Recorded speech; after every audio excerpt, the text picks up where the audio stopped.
বাংলাদেশ সীমান্তে গত ২০ বছরে ১২০০ লোককে গুলি করে হত্যা করছে, পাকিস্তান সীমান্তে একজন হত্যা করে নাই। কিভাবে সম্ভব? কারণ পলিটিক্যাল ওই স্ট্রেংথ আছে, মানে একটা পাকিস্তানি ওখানে ফেলবে, সাথে সাথে মনে করেন যে দরকার পারমাণবিক বোমা মেরে দিবে। যুদ্ধ করতেছে তারা। অমীমাংসিত বেশ কিছু বিষয়ে ভারতের সঙ্গে আলোচনা হচ্ছে।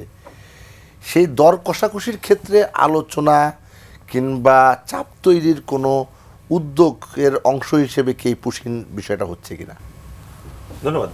আপনি যেই গঙ্গা এবং তিস্তার কথা বললেন, গঙ্গা চুক্তি আমাদের দেশটা যখন স্বাধীন হয়, স্বাধীন হওয়ার পরপরই 1975 সালে অলরেডি ফারাক্কা ব্যারেজ রেডি, ঠিক আছে?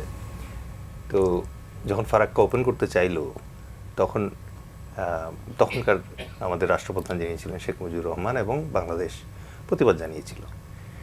কিন্তু ইন্দিরা গান্ধীর সাথে শেখ মুজিবুর রহমানের যেহেতু একটা কৃতজ্ঞতার সম্পর্ক ছিল, তখন ইন্দিরা গান্ধী বলল 41 দিনের জন্য পরীক্ষামূলকভাবে এটা আমাকে অন করতে দাও, ঠিক আছে? এই 41 দিন আজ পর্যন্ত শেষ হয় নাই, ঠিক আছে? এবং এই ফারাক্কা কারণে যে ঘটনাটা ঘটছে, গঙ্গা নদীটা যে নামার পরে একটা জায়গায় এসে ভাগীরথী অথবা হুগলি নাম নিয়ে কলকাতার দিকে চলে গেছে, আর বাকি মেইন স্রোতটা ঢুকছে হচ্ছে বাংলাদেশে পদ্মা নাম। ওরা এখন যেটা করে, ফারাক্কা ব্যারেজের ওখান থেকে ওই হুগলি নদী দিয়ে মেইন পানিটা নিয়ে যায়, আর তারও আগে এই 2500 কিলোমিটার রাস্তা কিন্তু ক্রস করে আসে গঙ্গা নদী। এই 2500 কিলোমিটারের ভেতরে কমপক্ষে 3000 জায়গায় ক্যানেল করা আছে, বাদ দেওয়া আছে। তার মানে আমি আপনার এখান থেকে চুক্তিতে আলোচনা করতেছি যে এই পাইপের মাথায় টেপে আপনি কয় ফোঁটা পানি পাবেন, কিন্তু এই টেপের পানি ওখানে যাওয়ার আগে অর্ধেক শেষ, অথবা তার চেয়ে বেশি শেষ। একই ঘটনা তিস্তার ক্ষেত্রে, গজলডোবা বাঁধ যেখানে দেওয়া আছে, ওই বাঁধ থেকে 270 কিলোমিটার লম্বা একটা সাইড ক্যানেল করে পুরো পানি সরায় নিয়ে যাওয়া হচ্ছে। আপনার তো ব্যারেজে পানিই আসে না। সো এটা নিয়ে এখন আপনি কী চুক্তি করবেন সেটাও দেখা যাক। আর ধরেন গঙ্গা চুক্তিও যেটা হয়েছে আমাদের সাথে, তাদের 54টা নদী, তার ভিতরে একমাত্র গঙ্গা আর তিস্তা নিয়ে একটু কথা আগাইছে, আর বাকিগুলো নিয়ে এখনও কিছু হয় নাই।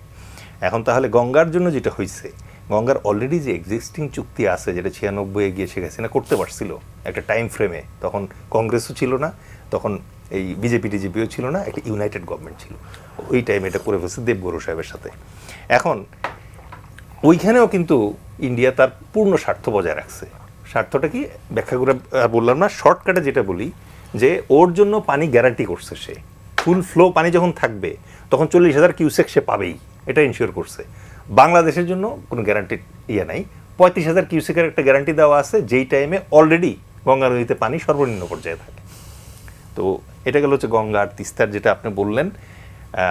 আমি ওই জায়গাটাতে আপনার মূল প্রশ্নে আসার আগে, যে এটা কি প্রেশার ক্রিয়েট করার কোনো টেকনিক কিনা, ওটাতে যাওয়ার আগে এই জায়গাটুকুতে আমি একটা কনক্লুড করে দিয়ে যাই।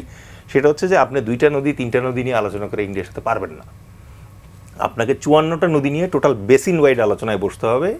এই জায়গায় আপনার চায়না বলেন, ইউএসএ বলেন, আন্তর্জাতিক আদালত বলেন, পানি সংস্থা যেগুলো আছে, তাদের সবার কাছে যাইতে হবে। 1 by 1 বাইলেটারালি আপনি এটা পারবেন না। আপনি অলরেডি ব্যাকফুটে আছেন, এবং অলরেডি ভাই যেটা বললেন, উজানা যে থাকে সে সবসময় মনে করেন আপার হ্যান্ডে থাকে। আপনি নিচে থেকে খুব একটা লাভ নাই। আপনি এই যে এখন পদ্মা ব্যারেজ বানাবেন, পদ্মায় পানি আসলে পরে না আপনার ব্যারেজের কাহিনীতে যাবেন। যখন মনে করেন যে ব্যারেজে পানি আটকে যায়, যখন নিচের দিকে পানির ফ্লো কমে যায়, তখন কি সমস্যাটা হয় জানেন? নদীর সাথে পলি আসে, এই পলিটা ধুয়ে যায় না, তখন নদীর বেড আস্তে আস্তে ভরে যায়। পরে যখন উপর থেকে পানি ছেড়ে দিবে, তখন মনে করেন যে বন্যা হয়, ফ্ল্যাশ ফ্লাড হয়। নাও coming back to your point, যেটা হচ্ছে যে এই যে পুশিনের যে ঘটনাটা আছে, এটার কারণে কি হচ্ছে, আমাদের দর্শকরা অনেকে জানেন, তারপরে আবার আমি বলি, অনেকেরই ধারণা যে বিএসএফ বোধহয় ভারতের একমাত্র সীমান্তরক্ষী বাহিনী। তা না, বার্মার সঙ্গে ওদের যে সীমান্তরক্ষী বাহিনী আছে, এটার নাম হচ্ছে আসাম রাইফেলস। চায়নার সাথে তাদের যে সীমান্তরক্ষী বাহিনী আছে, এটার নাম হচ্ছে ইন্দো তিব্বত পুলিশ, বর্ডার পুলিশ, ঠিক আছে? আর ভুটান আর ইয়ার সাথে, নেপালের সাথে যে পুলিশ আছে, এটার নাম হচ্ছে এসএসবি, সশস্ত্র বিমা বল। শুধুমাত্র 2টা মুসলিম রাষ্ট্র, পাকিস্তান আর বাংলাদেশের এগেনস্টে তাদের আছে বিএসএফ। সুতরাং BSF is expert in Muslim killing and Muslim hunting, ঠিক আছে?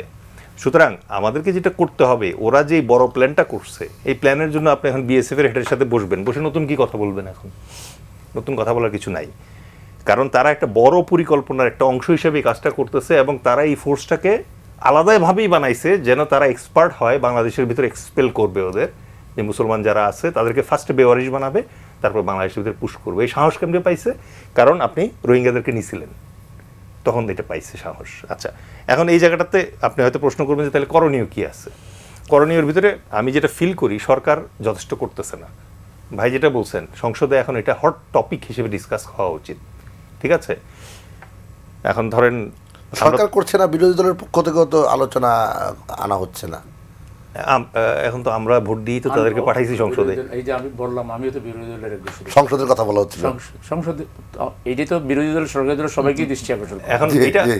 মানে আপনি এই জায়গায় আসলে যখন ভোট দিয়ে সিলেক্ট করে পাঠাই দিয়েছেন ওই জায়গায়, জি। এখন পছন্দ না হলেও মনে করেন যে ওদের উপরই আস্থা রাখতে হবে।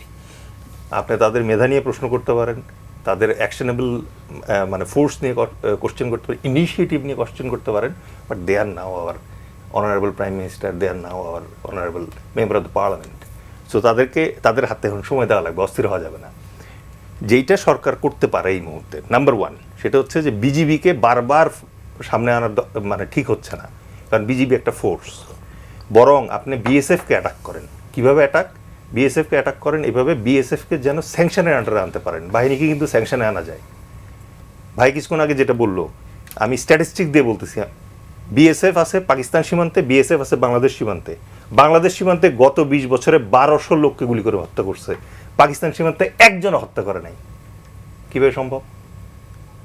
কারণ পলিটিক্যাল ওই স্ট্রেংথ আছে, মানে একটা পাকিস্তানি ওখানে ফেলবে, সাথে সাথে মনে করেন যে দরকার পারমাণবিক বোমা মেরে দিবে, যুদ্ধ করতেছে তারা। আচ্ছা, তাহলে এখন আপনাকে যেটা করতে হবে ফার্স্টে, মানে এইটা যে শুধুমাত্র বিজিবির সমস্যা না, এটা সরকারকে বুঝতে হবে। এটা স্বরাষ্ট্র মন্ত্রণালয়ের যে মন্ত্রী আছে তাকে বুঝতে হবে যে এইটা একটা বিরাট ন্যাশনাল ইস্যু। সো ফার্স্টে এটা বুঝতে হবে। 2 নম্বরে যেটা করতে হবে সেটা হচ্ছে যে ইমিডিয়েটলি ওখানে যে পুশিনের ঘটনাগুলো ঘটতেছে, এইটা পর্যাপ্ত পরিমাণে ফুটেজ সংগ্রহ করতে হবে। দরকার হলে আইনজীবীদেরকে ওখানে পাঠাইতে হবে, পাঠায়া এই জাতীয় আইনি যে তথ্যগুলো দরকার হয় এই তথ্যগুলো সংগ্রহ করতে হবে। ইন্টারন্যাশনাল মিডিয়াকে এঙ্গেজ করতে হবে এই জায়গায়। এটা তো একটা হিউম্যান রাইটস ভায়োলেশন, এটা একটা হিউম্যানিটেরিয়ান ক্রাইসিস। এই ক্রাইসিসটাকে আপনি গ্লোবালি তুলে ধরতে হবে। India is a big democracy, সে এটাকে ভয় পায়, তাকে এই জায়গাটাতে আনতে হবে যে তুমি এখানে মানবতা বিরোধী অপরাধ করতেছো, সুতরাং এইটা ওখানে আনতে হবে। নেক্সট হচ্ছে মিডিয়ার পাশাপাশি আপনি এই যে এনজিওগুলো বাংলাদেশ আছে, ইউএনএইচসিআর নামে একটা এনজিও আছে যারা রোহিঙ্গাদের নিয়ে কাজ করতেছে, সারা বিশ্বে উদ্বাস্তু নিয়ে কাজ করে, কই তাদেরকে ওখানে নিয়ে যাওয়া হচ্ছে না তো। ফাইনালি একটা কথা আমি বলবো, সরকারকেও বুঝতে হবে যে সব খেলা তার একার খেলার দরকার নেই, সে এত খেলা শেখে নাই, ঠিক আছে? 51% ভোট নিয়ে মনে করেন যে চলে গেছে, সরকার বানায় ফেলছে।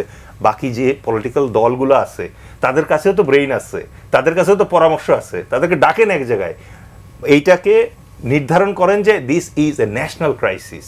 ন্যাশনাল ক্রাইসিসে আপনার দলবাজি করার দরকার নাই তো, আপনি সব পলিটিক্যাল পার্টিকে ডাকেন, তাদেরকে নিয়ে বসেন এবং ন্যাশনালি এই ইস্যুটাকে সলভ করার চেষ্টা করেন। আমরা প্রত্যেকটা ইস্যুকে দলীয় বানানোর চেষ্টা করি, এত ক্রেডিট নেওয়ার দরকার নেই।